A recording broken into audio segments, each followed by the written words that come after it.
Today I'm joined by Scott Ritter.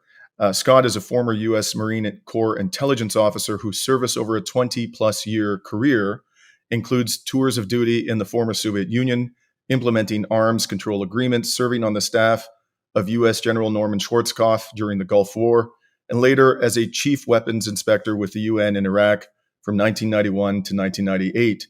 He's all so, Scott, the focus of our discussion today, which I'm sure won't be any surprise to you because it's been such a hot topic for all of us recently, is the Ukraine war. And as many of our viewers will know, you've commented and written extensively on the Ukraine war, expressing views which I think it's fair to say have departed considerably from those which dominate Western mainstream discourse about this war. And one of the dominant themes, as you well know, in Western mainstream discourse about this war is that Ukraine is winning and that the performance of Russia's military has ranged from disappointing to disastrous. And that claim reached a fever pitch during the Ukrainian army's recent offensive in the Kharkov region, which resulted in the Ukrainian military seizing control of a large chunk of territory that Russia had controlled for months. But even after the loss of that territory by Russia, Russia still had control of numerous cities that it did not control before the invasion, including Severodonetsk, Lysychansk, Mariupol, and Kherson. After the counteroffensive, Russia also retained something very important, a land bridge to Crimea. And finally, two things have happened since the Kharkov counteroffensive. One, the front line appears to have stabilized. And secondly, the Russian military has begun to systematically degrade the power grid in Ukraine. So with that as background, a background with which I'm sure you're completely familiar, what do you make, given current circumstances in the battlefield, about the claim that Ukraine is winning this war and Russia is losing it? Well, let's just start with basic strategic objectives. Let's look at the Russian strategic objectives first. First and foremost, Russia is seeking to get Europe and the United States to buy into the notion of a negotiated new European security framework. It's something that Russia put on the table prior to invading Ukraine. If people remember back to December 17th, I believe, of last year, Russia submitted two draft treaties, one to NATO, one to the United States, which articulated Russia's stance on what its vision of a new European security framework could look like.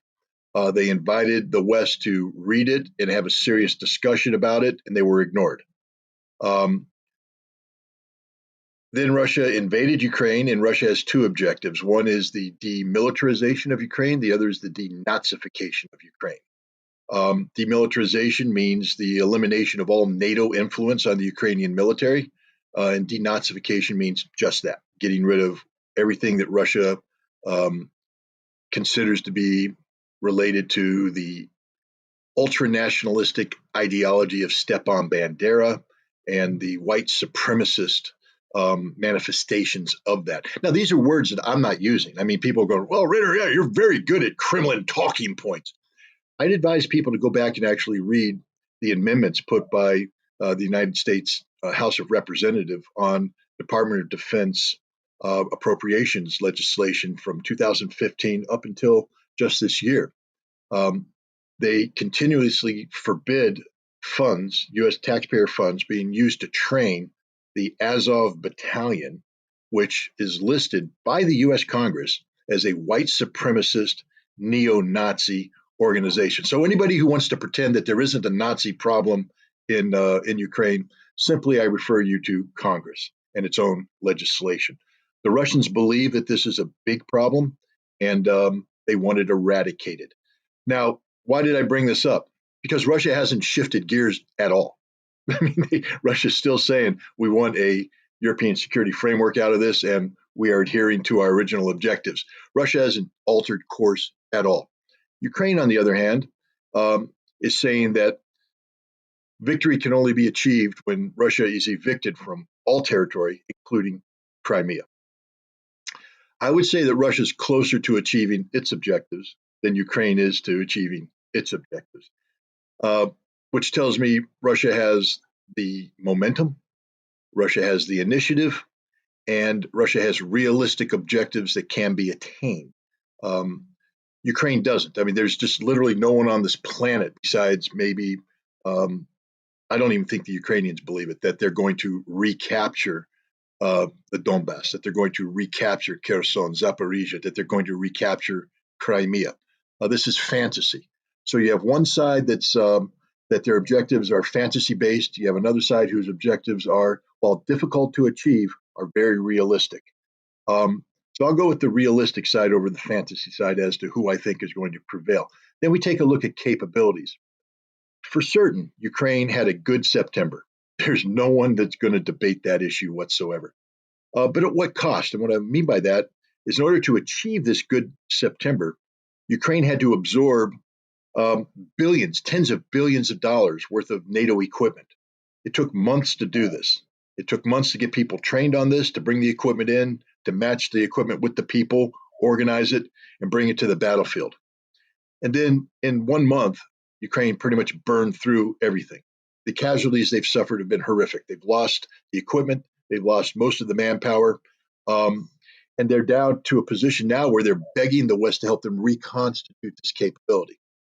Russia started September with pretty much the same force structure that it brought in when it invaded in February. And what had happened is Russia pretty much had insufficient resources to the task they had set forth for themselves. They had many parts of their defensive line that were stretched thin. And the Ukrainians were able to exploit this, and the Russians, wisely, I believe, traded territory for lives. The Russians aren't in the business of just throwing away Russian lives. And so they weren't going to hold on to a strong point and defend it to the last man.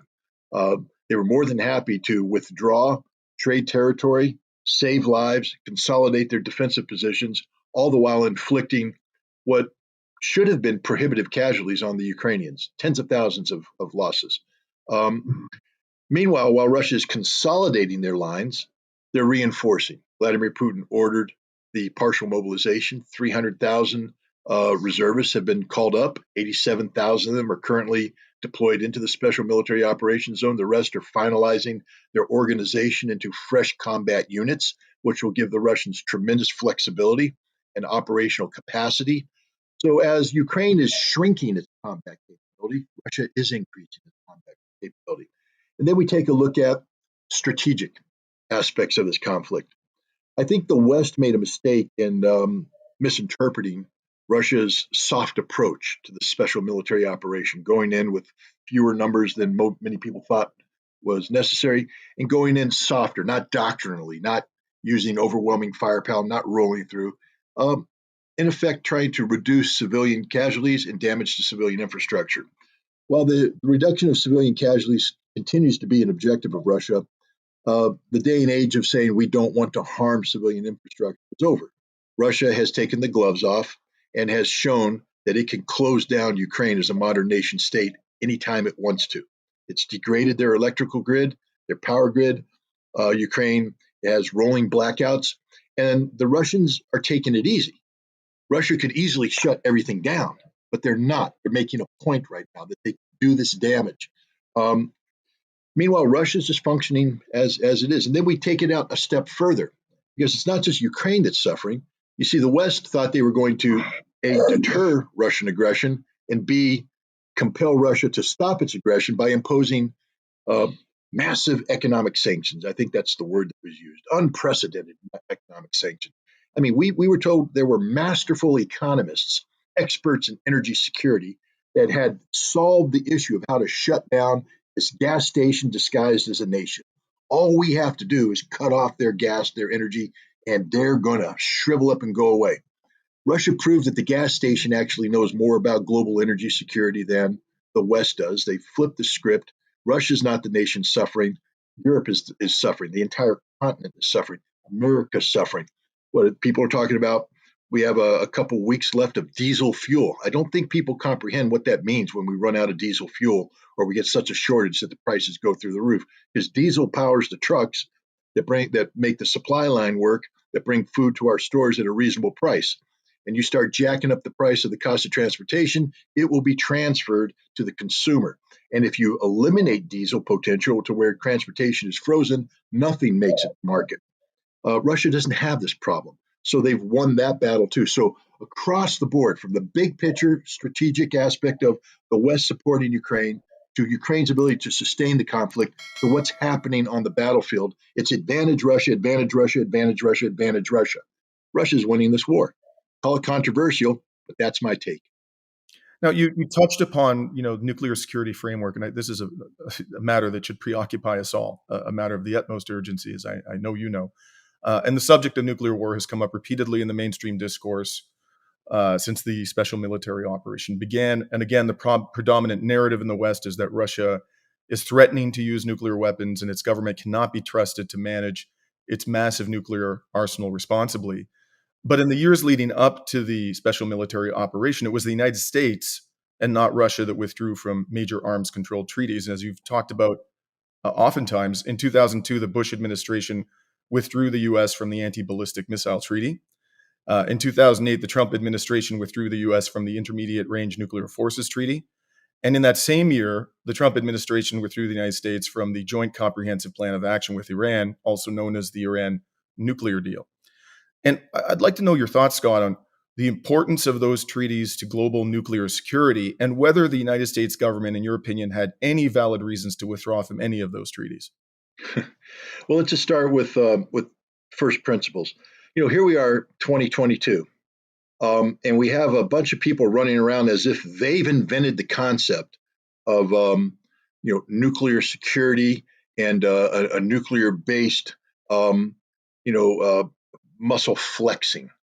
No, we've tried it before in the 1960s. We did the whole arms race thing. And we realized at that point in time that we'll quickly bankrupt ourselves and get nothing from it if we continue to try to build bigger and better missiles, more warheads, all this stuff. One of the first things we had to teach ourselves back then is that you can't win a nuclear war. You can't win it. Should never be fought. And that's when we embraced something that one would normally say shouldn't be embraced, the notion of mutually assured destruction. That is, if I use a nuclear weapon against you, not only will I kill you, but you're going to use a nuclear weapon against me and you're going to kill me. The best way to keep mutually assured destruction alive and viable was to stop pretending that you could defend against a nuclear attack. See, that was the other part of the arms race that was starting to occur. Not only were we building bigger missiles and stuff, we're trying to build defenses against these missiles. And all that happens when you build a defense is that they build a better offense to get it. You build, a 500 missile interceptor system. They put multiple warheads on their missiles, so they have 1,500 coming out. You put 1,500 down, they double their missiles. And the bottom line is you'll never catch up, and everybody go bankrupt, and you increase the possibility of nuclear conflict. So the decision was taken to sign the Anti-Ballistic Missile Treaty, I think in 1972. And this basically said, yeah, we can have nuclear weapons, but we both agree that if we use them, we're all going to die, and we're not even going to pretend. We're not even going to try and defend ourselves. That's it. And this opened the door for what's called the strategic arms limitation talks. We weren't talking about reducing the numbers, but we were talking about putting a cap on how many weapons we build and what kinds of weapons. It was the beginning of responsible dialogue between the United States and the Soviet Union on nuclear weapons. And from the strategic arm limitation talks, once we reached these caps, we realized that's too many, and we need to talk about reducing. And it took a while to get there. It wasn't an easy transition. The first thing that helped the pivot was the Intermediate Nuclear Forces Treaty, signed in 1987. Implementation began in July 1st of 1988. This one's personal to me because this is the one that I played a part in. I was actually the first inspector on the ground in the Soviet Union. I'm sort of proud of that little that honorific. It's meaningless, but it's a cool thing to have in your in your memoirs. But I did play an important part in the implementation of this treaty. This treaty saved the world, I believe, from nuclear annihilation. We had acquired certain weapons capabilities in Europe, both Soviet and American, SS-20 missiles, Pershing II missiles, ground-launched cruise missiles, that put us on literally a hair trigger from global annihilation. And we got rid of those weapons. Didn't reduce them, got rid of them. And in doing so, we actually freed Europe up from going to bed at night worrying about whether you're going to wake up the next morning. I mean, Europe owes me and all my colleagues and all the Soviet colleagues, a huge debt of gratitude, because from 1988 until now, you could sleep at night not worrying about whether or not the world's going to end. You don't get to do that anymore. You get to thank the United States for that.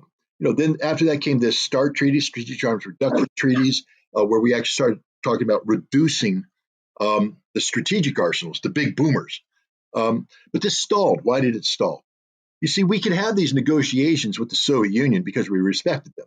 Why did we respect them? Because we feared them, because we realized that they could do to us as we could do to them. But then the Soviet Union collapsed, and for the decade of the 90s, we lost respect for Russia. We stopped fearing Russia. We viewed Russia as a defeated nation. We were exploiting Russia economically. We were dominating Russia politically. And as a result, we arms control stopped being a front burner issue and went on the back burner, and then it got put into the warmer, and then it got put into the refrigerator. It left. It wasn't even getting heated up anymore. Because we just weren't afraid of anybody. We were the sole remaining superpower. We were dominant across the board. And with that dominance comes people who start to say, hey, we got this nuclear arsenal. Why don't we make it work for us? But how do we make it work for us? Well, we'd like to build a missile defense, not against Russian missiles, because we don't fear Russia anymore, but against North Korean missiles, against Iranian missiles, against Chinese missiles, although we didn't want to admit it. But we can't do that because we have this ABM treaty. Well, it's a relic of the Cold War. Let's just get rid of the ABM treaty. And we did. And the Russians went, whoa, wait a minute. That's an important treaty. That's a foundational treaty. That defines everything we're doing. And Bush said, no, don't worry about it. It doesn't apply to you because you're weak, you're useless. We don't view you as a threat. It only applies to these rogue nations, although it didn't, because the only way that we've implemented it is in a manner which has the potential of shooting down Russian missiles, nobody else. So we got rid of that. And then the INF treaty. The problem wasn't that Russia was cheating. They weren't. We made that up. Literally. I mean, I could go into the details about the allegations made by the United States. The Russians, on the other hand, said the United States was cheating, and we were. We really were cheating. Those anti-ballistic missile things we talked. I said the United States put 2 sites in Europe, one in Romania, one in Poland. They're called the Aegis Ashore, the Mark 41. It's basically a system we use on ships as an anti-missile defense system. And we brought it ashore, the giant phased array radar. And then we have these the launching system, basically canisterized systems. Normally, it's a vertical launch system on a ship. Now we brought it ashore. But the thing about the vertical launch system is not only could it shoot the SM-3 surface-to-air missile, which we're now modifying to shoot down missiles, but it could shoot the Tomahawk Sea-launched cruise missile. Now, as long as it's on a ship, it's okay. The treaty doesn't ban that. But when you put it on the ground, it's prohibited by the treaty. We got rid of that. It's called the ground-launched cruise missile. And the Russians said, you're bringing a system that's designed to shoot cruise missiles ashore. It's a violation. And we said, don't worry about it. We changed the electronics. So it can't shoot. And the Russians, that's not good enough. It's a system tested to shoot cruise missiles. You're bringing it ashore. And we said, we would never do that. Don't worry. 1 month after we got out of the treaty, we tested a ground-launched cruise missile from the Mark 41 Aegis Ashore system. We lied through our teeth. We lie every time we get involved in arms control. That's the bottom line. But we got into that treaty not because of what the Russians were doing. We were worried about the Chinese and their intermediate range missiles. And we said, if we're going to confront China in the Pacific, we need to get our own intermediate missiles to compete with them. So we had to get out of the treaty to do that. But what's happened? Now we take a look at Europe. Suddenly we want to deploy intermediate range missiles back into Europe. We actually activated last year the 53rd Artillery Brigade, I believe it is. That's a Cold War era brigade. Anybody who served in Germany knows this. That was the Pershing II Brigade. That was the brigade that almost caused us to all die back in the 1980s. That was the brigade that went away once we destroyed the Pershing II missiles. We now reactivate it, and we're going to equip it with something called the Dark Eagle. It's an intermediate ranged hypersonic missile. The thing that made the Pershing II so dangerous wasn't necessarily its nuclear charge, but the fact that by the time you launched it, within 5 to 7 minutes, it would hit Moscow. There's no reaction time. That means if there's a mistake, if there's a mistaken identity, a glitch in the system, the Russians are saying, we only have 5 minutes to respond. hit the button anyways, get it out of here, launch on detection. Well, we got rid of that, but now we're bringing the hypersonic Dark Eagle in, which could be nuclear or conventional. The Russians won't know when it's launched, but either way, they know that that hypersonic missile is going to hit Moscow in 5 minutes. So we're back to exactly where we were in the 1980s, pre-INF treaty. But this time we don't even have the ABM treaty to help us out. People think they can win nuclear wars today. Why do I say that? Well, because we developed what's called a low-yield nuclear warhead, the W76-2. It's deployed right now on submarine-launched ballistic missiles, the Trident, that are on Ohio-class submarines. We actually tested one in a war game, I believe, in 2020. Then Secretary of Defense Mark Espers went to Omaha to Strategic Air Command, or Strategic Command, they call it now, and there was a war game where he actually walked through the process of authorizing the release of a low-yield nuclear warhead fired from an Ohio